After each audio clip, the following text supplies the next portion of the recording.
Have you ever wondered how a massive cyber attack actually happens? You know, how it goes from just an idea to a huge data breach you read about in the news? Well, it's not magic. We're about to pull back the curtain on the exact blueprint hackers use to plan and pull off their attacks. Right, because it's not just some random, chaotic burst of code like you see in the movies. Far from it. More often than not, it's a super meticulous, step-by-step plan that unfolds with the kind of precision you'd expect from a high-stakes casino heist. But before we get into the playbook itself, it really helps to know who the players are. So first, let's meet the main characters in this constant digital cat-and-mouse game. What's really fascinating here is that hacker isn't a one-size-fits-all term. You've got your black hats. These are the classic villains, hacking illegally for money or just to cause chaos. On the complete opposite side, you have white hats. They're the good guys, the ethical hackers who are hired to break into systems to find the flaws and help fix them. And then you've got the great hats, who live in that murky in-between. They might find a security hole without permission, but then turn around and report it, maybe for a bounty. So what's the game plan? What is this playbook that adversaries, especially those black hats, are following? It's called the cyber kill chain. This is a model that was actually developed by Lockheed Martin, and it's basically the universal framework for a sophisticated attack. It lays out the entire life cycle, from the very first thought to the final goal. And understanding this chain is absolutely key, not just to see how attacks work, but, as we'll find out, how to stop them. And here they are, the 7 steps. Reconnaissance, weaponization, delivery, exploitation, installation, command and control, and finally, actions on objective. Now, the most important thing to get here is that for an attack to work, the hacker has to succeed at every single one of these stages, in order. It's a chain, and that linear path is their biggest strength, but it's also their greatest weakness. All right, let's dig into how this chain gets built, starting with those first 2 links. This is all about preparation. This is the planning phase of the heist. First up, reconnaissance. Honestly, this is exactly like casing a bank before a robbery. The attacker is quietly gathering intelligence. They're looking up employee emails, mapping out the company's network, just trying to find any weakness, any crack in the armor they can use as an entry point later.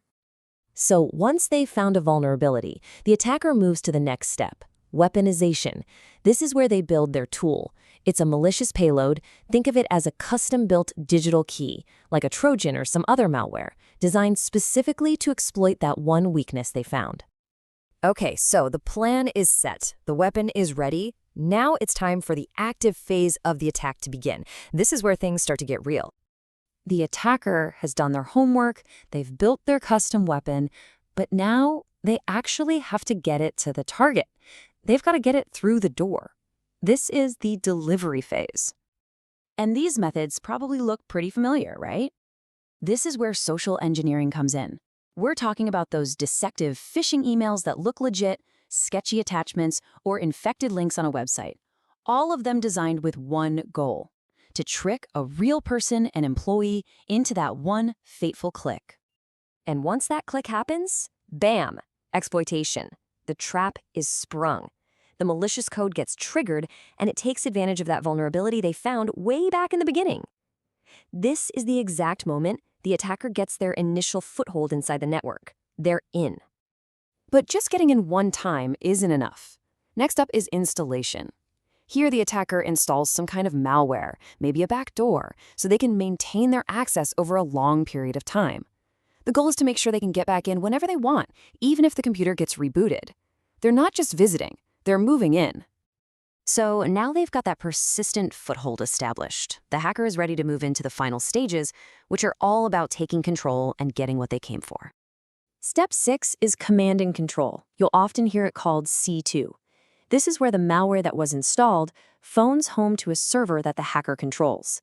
This opens up a secret channel, kind of like a hacker's hotline, that gives them persistent, remote access to the network so they can issue commands from anywhere in the world. And that brings us to the final step, the end game. Actions on objective. This is the payday. It's the whole reason the attack was launched in the first place, and it's where the attacker finally carries out their mission. And what are those objectives? Well, they can be absolutely devastating. We're talking about stealing sensitive data, deploying crippling ransomware that locks up entire systems, like the infamous WannaCry attack did, or even taking over thousands of computers to create a botnet for massive denial of service attacks. So after hearing all that, you might be thinking, this is terrifying. But why does understanding this hacker's playbook actually matter for the rest of us? It matters because of this simple fact. The hacker's playbook is also the defender's guide. This whole framework isn't just a tool for attackers. It's an incredibly powerful roadmap for defense. Because here's the crucial part. By understanding each step, defenders have a chance to break the chain at any point. You can block reconnaissance, you can filter phishing emails to stop delivery, you can detect that malware phoning home and cut off the command and control. Remember their biggest weakness? You only have to break one link in the chain to stop the entire attack in its tracks. So this is really what it all comes down to. The cyber kill chain shows us that security isn't about building one single perfect wall. It's about having a series of strong, interconnected links and strengthening any single one of them, whether that means you getting better at spotting a suspicious email or just using strong passwords, makes the whole chain, and you, so much harder to break.